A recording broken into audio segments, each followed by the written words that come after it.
Hey, what's going on, guys? Welcome to the channel. At UFC Vegas 77, Della Maddalena took on Bassil Hafez and won the fight via split decision, a controversial decision. Some people think that Della Maddalena should have not gotten the nod, and we're going to talk about the decision here in a second. But regardless if you think Della Maddalena won this fight or you lost this fight, I believe that Bassil Hafez exposed Della Maddalena. He was massively overrated going into this fight. If you look at the fight as a whole, and I've already done an entire post-fight video on the full card. You guys can go check it out. There's timestamps in that video. But I went back and rewatched this because I thought this was a razor close fight in real time. And I slightly edged Della Maddalena, but I thought, this should probably be a draw. But I went back and rewatched it, and my opinion actually changed a little bit. You look at the first round. I think the first and third round are pretty uncontroversial. In the first round, Bassil Hafez just basically controlled Della Maddalena. I know there was moments where Della Maddalena was able to get up, but then he would get taken right back down. He would get up, and then he would get taken right back down. And they had some exchanges on the feet. I thought that Hafez got the better of the exchanges on the feet in the first round. And then also, you had Della Maddalena looking for guillotines over and over and over again. There was a single leg. Della Maddalena looking for a guillotine, ends up on his back. He gets back up. There's some combinations exchanged between both guys. Then Hafez ends up shooting on another takedown. And honestly, at the end of the first round, it was looking close for Hafez to potentially get an arm triangle. He wasn't in the right positioning. There wasn't enough time. But had he been able to get to the other side of Della Maddalena, I think there's a small chance he could have been able to finish that. I think there's actually a decent chance that he would have been able to finish that. It's impossible to know, and who knows if Della Maddalena would have scrambled out of that position. But I think it is indefensible to score the first round for anybody but Bassil Hafez. And then you have the second round. I think the second round is the round that it really comes down to, because in the second round, I watched this round very closely. What you had was, early, you had both guys landing good shots. Della Maddalena was landing more of the body shots. A lot of the big upstairs hooks weren't really landing. They were missing. They were grazing. And you had Hafez land a couple spinning back elbows early in the first round. And at 2 minutes and 45 seconds, I actually stopped it right there because I couldn't believe it when I was watching the fight. At 2 minutes, 45 seconds left in the round, I thought Hafez had clearly won the round. It had been majority striking. I think Hafez had shot in on a couple takedowns. But with 2 minutes and 45 seconds left in the round, I thought Hafez got the better of the exchanges. Della Maddalena landed some good shots, but I thought that Hafez landed the better shots on the feet, and it was pretty much all striking. There were some takedown attempts and some stuffs by Della Maddalena. But at 2 minutes and 45 seconds, I'm like, okay, I'm waiting for Della Maddalena to come on strong. I know he did in the second round.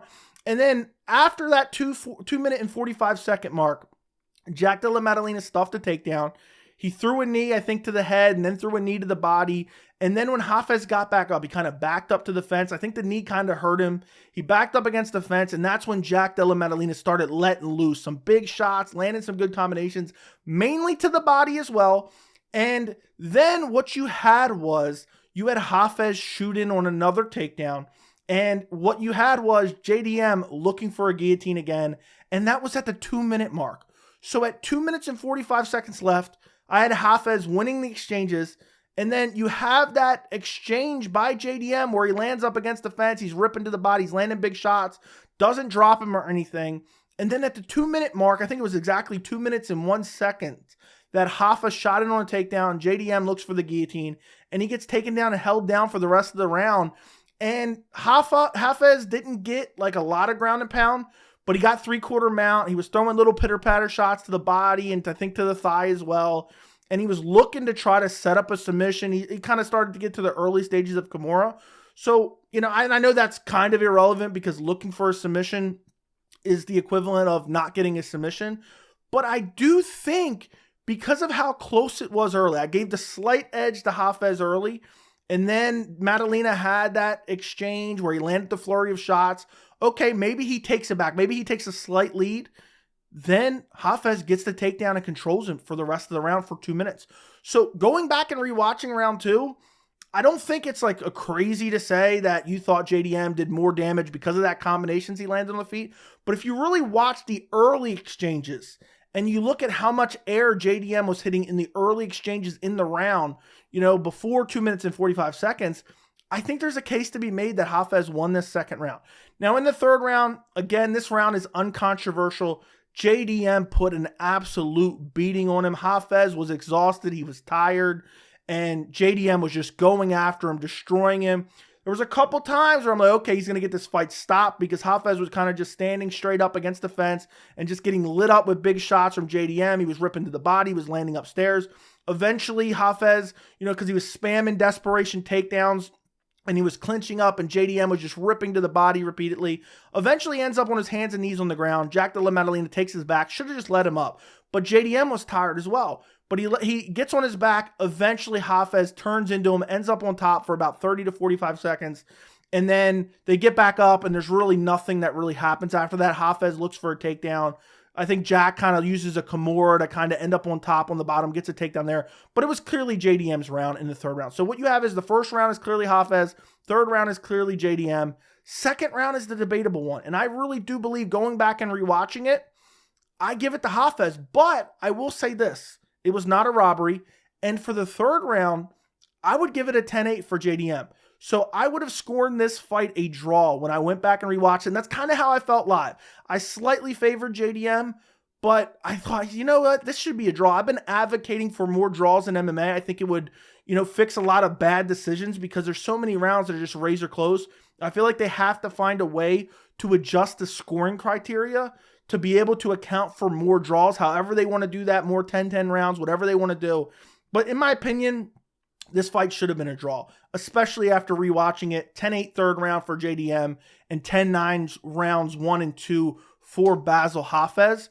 But what I think is the real takeaway from here is that Jack Della Maddalena had a very competitive fight that he arguably lost against a guy coming in on 5 days' notice. And Bassil Hafez obviously has some skill, and I've been saying for a while, not just the best guys are in the UFC. There's plenty of guys outside the UFC that can come into the UFC and compete, not just at the mid-tier and lower level, but also at the high level. And people were so high on Jack Della Maddalena, and now he almost lost to Bassil Hafez, who Bassil Hafez coming into this fight is 8-4-1, or I guess that's his record now. His record before this was, I guess, 8-3-1. And, his last fight was against Evan Cutts, who's 15-5, not a horrible record. He had a split decision win over Anthony Ivy, who's 8-5, not that long ago, in February of 2022. So it's not like Bassil Hafez has been, out on the regional scene and Fury FC just dominating guys with excellent records. He's not, he's lost 2 out of his last 4 before this. He's 50-50 in his last 4 fights before this.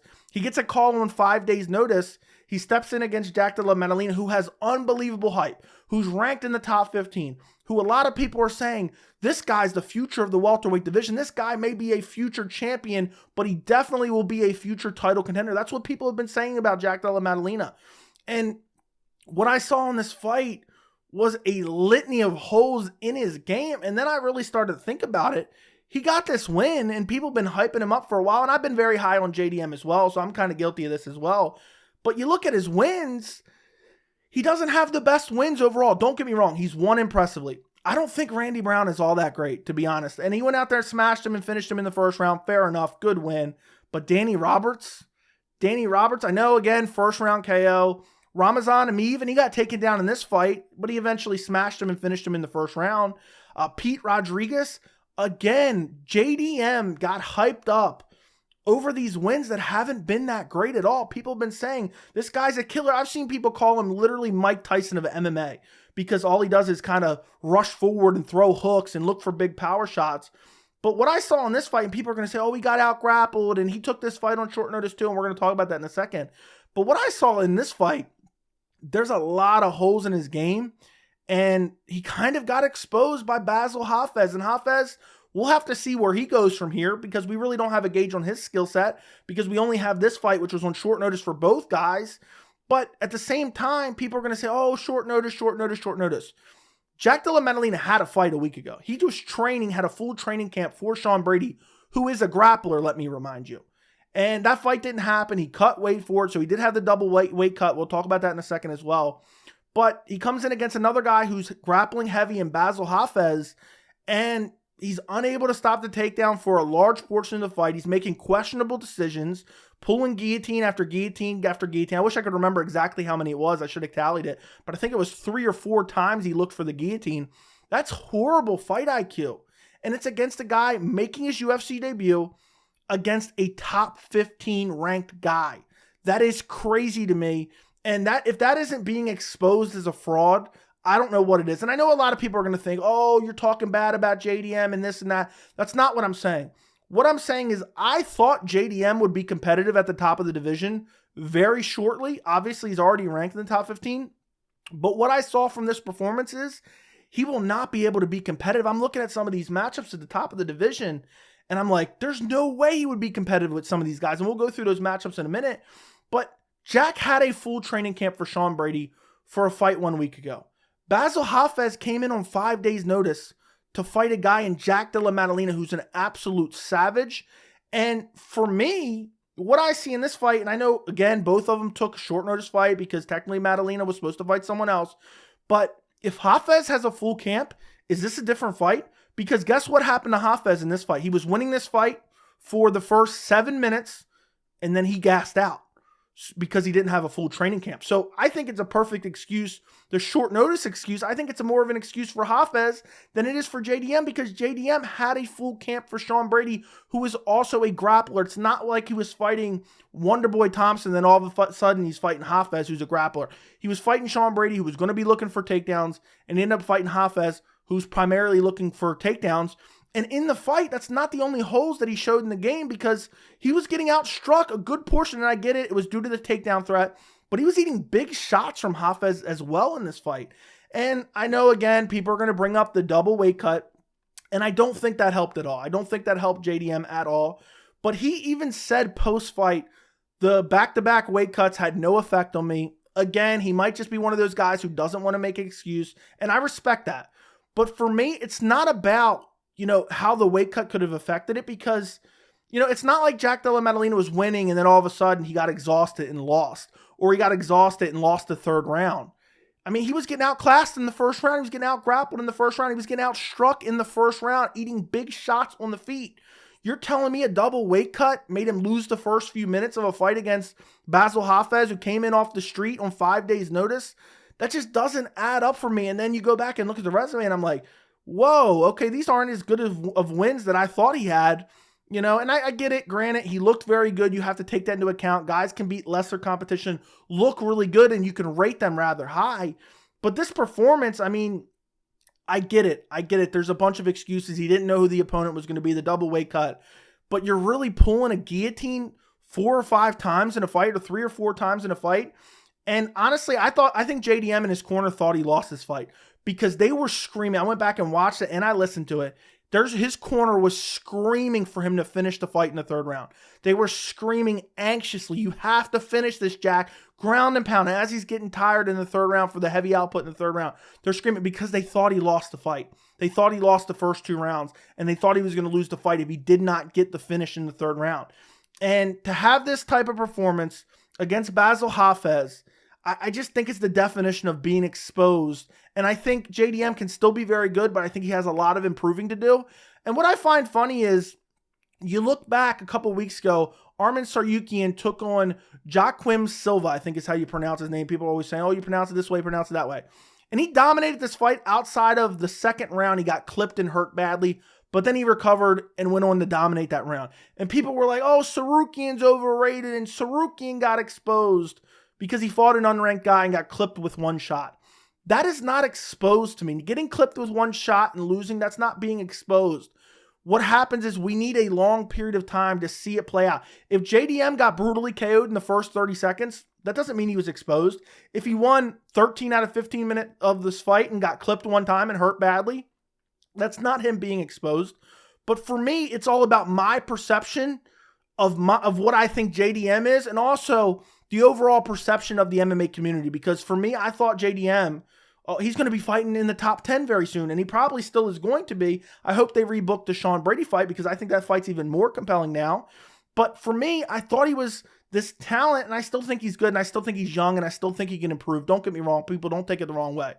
But I think he's got a lot of work to do. The fight IQ was not there. The wrestling defense, which has always been kind of the question mark. You know, we see a lot of these guys come up through the rankings and we're like, oh, when they're going to fight a wrestler. That was the talk for Conor McGregor for a while. You know, there's plenty of other guys. Oh, when they're going to fight a wrestler. Sean O'Malley, when's he going to fight a wrestler? We've been hearing that forever. And Jack Della Maddalena fought a wrestler in Bassil Hafez. And guess what? He got taken down and out-grappled badly. Again, I don't think this fight was a robbery.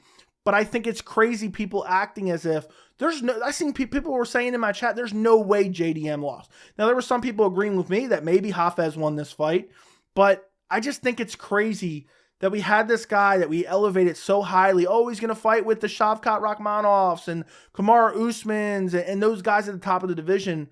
And then he's almost losing to Bassil Hafez. And maybe Hafez will go on to, you know, be a ranked contender himself. It looks like he may be on the way. You know, it looks like he may be very good. Again, you know, the best guys aren't always just in the UFC.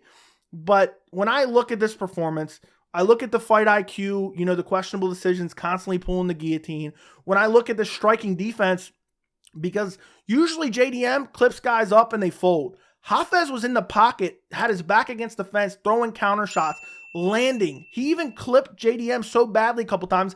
I don't want to say he was rocked because it's not like he was falling all over the place, but he stung him pretty bad a couple times in this fight. He landed a couple spinning back elbows as well. And when I see all that combined with the takedown defense that I feel like it was exposed, and that's the real exposure here, was the grappling deficiencies. The takedown defense was exposed in this fight. And then I start looking at the welterweight division, which I believe is the most wrestling-heavy division in all the UFC. I mean, Leon Edwards has very good offensive wrestling. I could see him out wrestling and getting it done. I know that's the champion. You think JDM's going to get by Kamaru Usman with that type of wrestling, or Colby Covington with that type of wrestling, or Bilal Muhammad with that type of wrestling, or Khamzat Chimaev, who I know is probably moving up to middleweight, or Gilbert Burns, or Shavkat Rakhmonov? You know, and with the striking, you think he's beating Wonderboy Thompson, maybe at the apex where he has the smaller cage, but I don't think he's beating Wonderboy Thompson. Jeff Neal, I don't think he's getting by Jeff Neal. And at this point, I was going to pick JDM over Sean Brady, but after seeing this performance, I'm probably going Sean Brady over JDM if that fight is rebooked. So I think this is a massive wake-up call for people who were on the JDM train, who were hyping him up as a future title contender. I think we have to pump the brakes a little bit. And maybe there was a litany of factors, you know, short notice and double weight cut. Maybe it did attribute to some horrible decision-making in this fight. But what I saw in this fight was not a title contender, not even close to a title contender. And I was horribly wrong, and I was overrating JDM massively. And, you know, in this fight against Bassil Hafez, you know, it did not look good. And I thought there's a good chance he might lose on the scorecards. And inevitably, after rewatching, I think it should have been a draw. And I'm curious how JDM does against future grapplers. If he does fight someone like Khamzat Chimaev or Bilal Muhammad, how is he going to be able to defend takedowns against those guys? I'm hoping the UFC rebooks JDM versus Sean Brady. That's the fight to make. That's an amazing test. Sean Brady has great wrestling and great jiu-jitsu and great submission ability, but he's also horrible on the feet. So that's a very, you know, as good as Sean Brady is on the ground and with his wrestling, I feel like JDM is much better than him on the feet. I mean, at one point, Sean Brady was getting outstruck by Michael Chiesa. So that goes to show about Sean Brady striking himself. But right now, I think we got to pump the brakes. Jack Della Maddalena is a fringe top 10 guy, maybe even a fringe top 15 guy, to be quite honest. I could see him losing to someone like Michael Chiesa, as crazy as that sounds, because of the grappling heavy nature of the welterweight division. Let me know what you guys think down in the comments. Am I overreacting, or do you think Jack Della Maddalena is overrated and he was exposed at UFC Vegas 77? I'm curious of your thoughts. Don't forget to like the video. Don't forget to subscribe to the channel, and thank you so much for watching.